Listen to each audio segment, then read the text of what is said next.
Ah si, moi oui, et toi non? Moi j'en ai deux. Toi t'en as deux, moi j'en ai pas.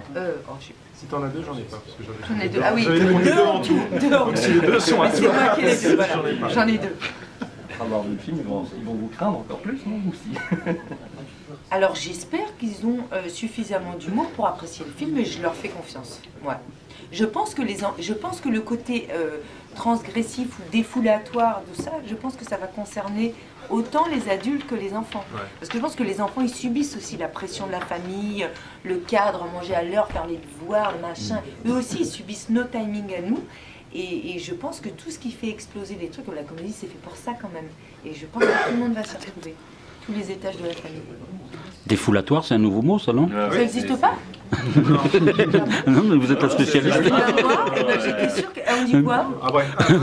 C'est un mot qui défoule. Oui. Non, mais c'est pas grave. On sait que vous êtes spécialiste pour inventer des mots. C'est de la poésie. Alors, on sent à l'image, vous avez un plaisir, j'imagine, dingue de tourner ensemble. On sent des jubilations. Là. Ouais, c'était bien. Ouais. C'est de la radio, donc il faut répondre. Il ne faut pas juste bouger la tête. Mais parfois, on peut être très sincère, justement, en un regard. Mais c'est pas très radiophonique.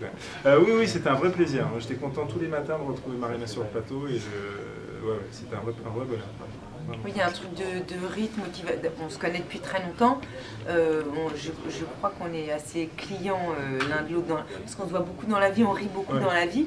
Et donc la rapidité, c'est très agréable, et surtout en humour. C'est-à-dire s'il faut commencer à expliquer la vanne, là il y a un truc d'immédiateté, mais qui était assez partagé avec Martin aussi. Donc du coup, c'est vrai que c'était, en tout cas, ça n'est pas compliqué. Oui, mais c'était peut-être moins jubilatoire pour vous, Martin, non? Je pense. Moi, non, au contraire, c'était super d'assister. Moi, j'étais un peu spectateur, mais il fallait que je reste spectateur et en même temps, je me nourrisse le plus possible de ce qu'ils me proposaient, parce que c'est vrai que ça va très vite entre eux, ils ont des idées toutes les 10 secondes, ils rebondissent, ils se regardent, ils font passer beaucoup de choses. Et je peux pas être que un copain qui rigole, je dois faire aussi un film avec des séquences qui tiennent la route, donc je peux pas juste me marrer, et il fallait que je prenne de... J'essaye là-dedans, c'est compliqué d'ailleurs, parce que tu as envie d'être copain et de rigoler, et puis moi je pouvais pas non plus être trop le pote qui les relance. Mais je m'empêchais pas de rire à leur blague, qui était drôle, mais je peux pas trop être dans le... si ça avait été le film d'un autre et que j'arrivais sur le plateau pour leur dire bonjour, j'aurais participé plus. Mais là, il fallait en prendre le maximum et en même temps rester concentré sur ce que j'avais à faire. Et vous étiez le premier. Ce qui était intéressant et qu'on partageait tous les trois, c'est que ce qui était l'enjeu du truc, c'était de rester très sérieusement dans le cadre de la situation et dans le cadre du ton du film. C'est-à-dire qu'il faut que ce soit les personnages qui dérapent, mais pas les acteurs, qu'il n'y ait aucun moment où on fasse notre numéro, on n'avait aucun de nous envie de ça. Et la contrainte, c'est très agréable dans le travail, c'est-à-dire que trouver l'endroit où faire rire avec tous ces trucs qu'on avait décidé de respecter tous ensemble. Franchement, c'était vachement intéressant, c'était super. Vous avez cité tout à l'heure l'esprit des comédies américaines, c'est un peu sur ce registre-là, vous étiez parti moi, ce que j'aime particulièrement dans les comédies américaines, c'est quand elles sont construites sur le désespoir, quand les personnages ont des enjeux quasi de vie ou de mort, et que, par exemple, dans Mes meilleurs amis, le personnage principal, la fille, elle est absolument désespérée, on croit absolument à ses larmes, et c'est parce qu'on y croit et qu'elle nous touche qu'elle a le droit à toutes les transgressions et tous les dérapages. Et moi, j'aime bien quand c'est construit sur quelque chose de vrai et de... Ouais. Oui, j'aime bien ça. Non mais c'est juste, il y a cet esprit de comédie américaine qui était dans nos têtes à tous, c'est des goûts cinématographiques qu'on a partagés, sans forcément vouloir faire exactement la même chose, c'est clairement des inspirations qu'on avait en commun et qui ont, d'ailleurs avec Mathieu Alexandre dont on avait parlé, rendre les situations le plus vraisemblables possible pour s'attacher au personnage et basculer dans cette folie qui s'empare de nos amis de manière assez irrationnelle.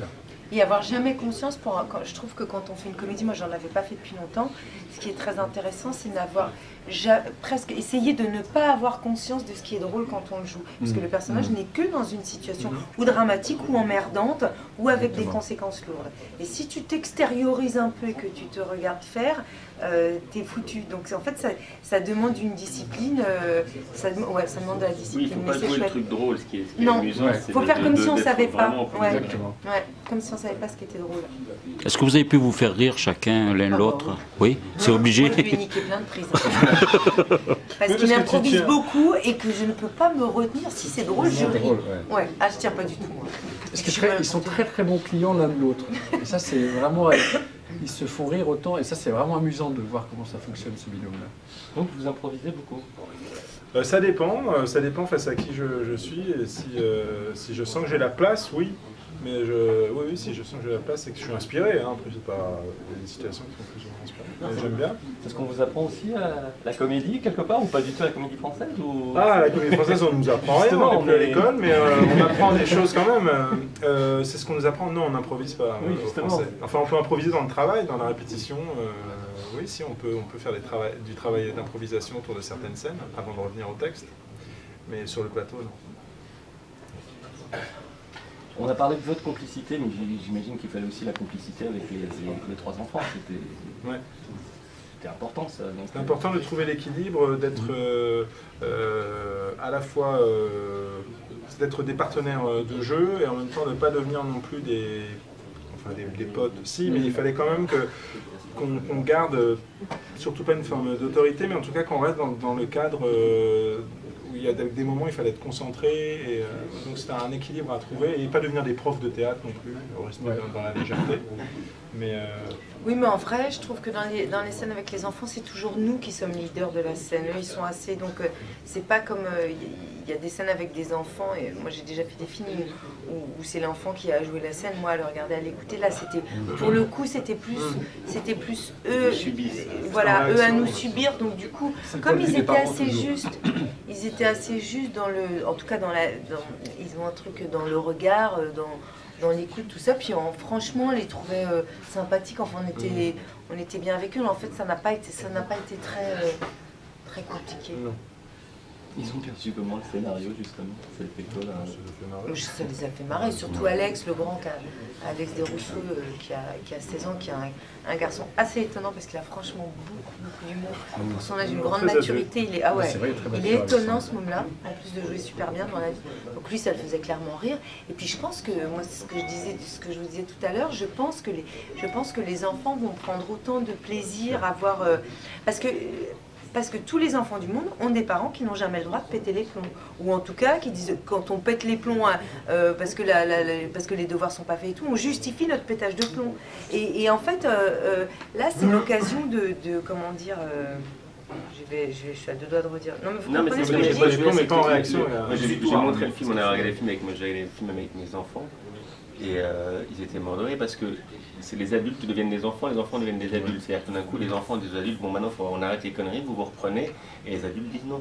C'est-à-dire que, et les enfants ils regardent ça avec grand plaisir parce qu'il y a un côté complètement jubilatoire pour eux aussi, que tout d'un coup les adultes se mettent à faire n'importe quoi et qu'ils apprécient, et ça les fait rire aussi les coups qu'ils se donnent, c'est-à-dire qu'ils rient à plusieurs niveaux, ils rient en tant qu'enfant et en tant que spectateur qui voit le film.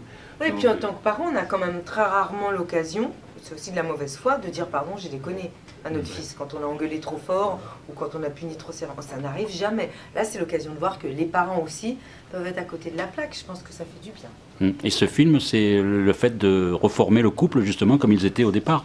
C'est un peu de revenir en arrière. De retrouver ça. Oui.